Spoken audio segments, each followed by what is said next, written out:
Hi everyone, Godthany King Tano here, the internet's busiest music nerd, and it's time for a review of this new Billy Woods project, Church. This is a new one from one of the most elusive voices in hip-hop today, Mr. Billy Woods, treating us to his second project in 2022, which is a bold move considering how good the one he dropped in April was, Ethiops. There was an impressive roster of features on this thing, from Boldy James to LP to Despot, which proved just how much his cult profile has grown over the years. In many ways, this record was also a flex of this man's increased knack for lyrical imagery and heady references. Some of his most forward-thinking production choices landed on this thing too, and I also saw this record as not only an embrace of a lot of the modern-day abstract hip-hop aesthetics that are popular right now, but an improvement on them. If Billy Woods has proven anything over the years, it's that he is a fine tuner. His progression over the past decade has come very clearly but gradually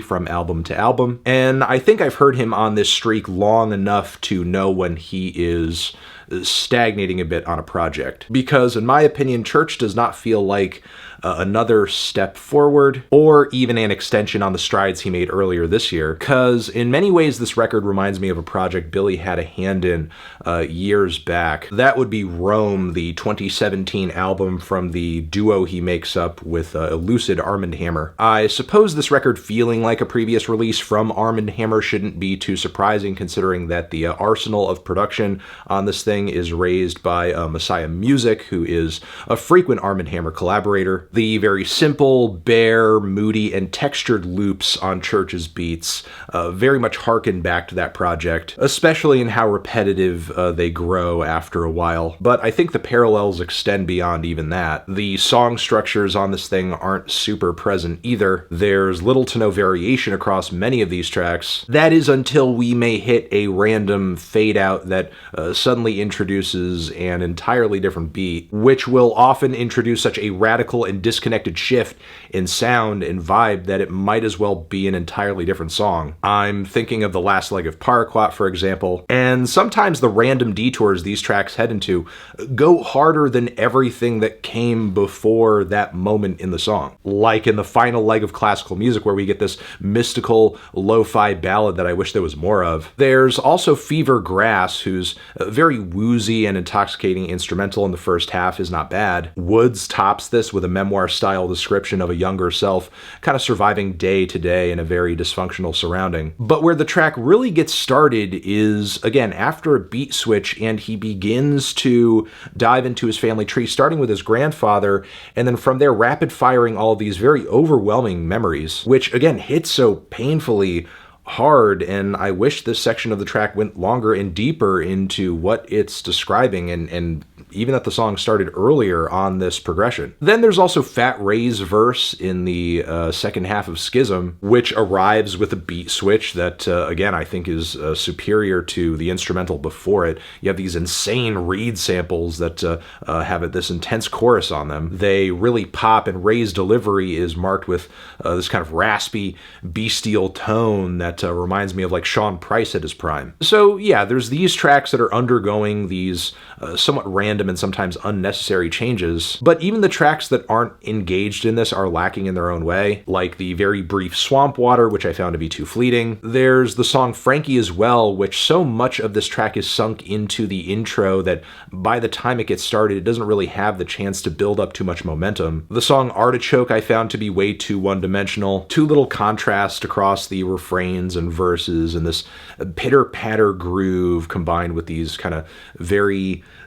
pitchy and fluttering lead melodies that get stale after a while. Yeah, it really does kind of like start to itch at me. I think topically and geographically, Cossack Wedding brings an interesting switch up with all of these creative tie-ins between Soviet-era Russia imagery and a toxic relationship that Woods still seems to have expectations for. But the lumbering grooves on this beat and the very sparse flows that are brought to the table on this one makes it feel like we're hearing a rough cut of a demo that's not quite fully sculpted yet. Really, I think a lot of the tracks on this thing had potential, but they didn't quite make it. One of the few examples of a song truly coming through on this thing is the song POLLO RICO. Serious diamond in the rough on this record. Not only are the somber organ chords and the chunky beats on this cut mesmerizing, but the lyrical focus on this track gives it such a devastating sense of mortality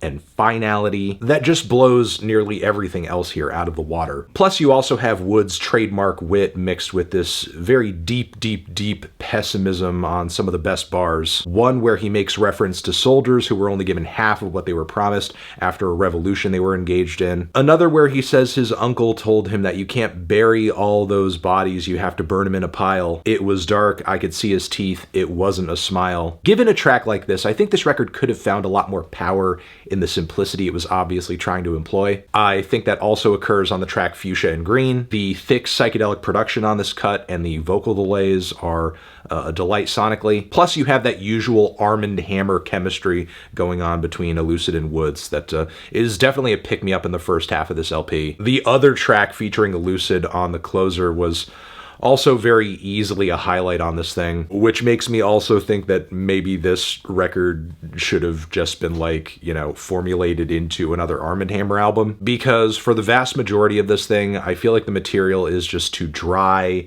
it's too loose, it's too underdeveloped. In that sense, it kind of reminds me of the Elucid record that dropped earlier this year too. Because to make an analogy here, I feel like we're getting a lot of peanut butter but not enough jelly, and you know, it's just kind of really lacking in that wetness, in that smoothness, and it is sitting on the burntest of toast as well. But look, to put it more bluntly, Billy Woods has a pretty husky discography at this point, and when it comes to beats, performances, song ideas, and mapping those ideas out effectively, I think he's done much, much, much, much, much better in the past. Multiple times over, in fact. I'm feeling a strong 5 to a light 6 on this one. Transition, have you given this album a listen? Did you love it? Did you hate it? What would you rate it? You're the best, you're the best. What should I review next? Hit the like if you like. Please subscribe and please don't cry. Hit the bell as well. Over here next to my head is another video that you can check out. Hit that up or the link to subscribe to the channel. Anthony Fantano, Billy Woods, Church, but forever.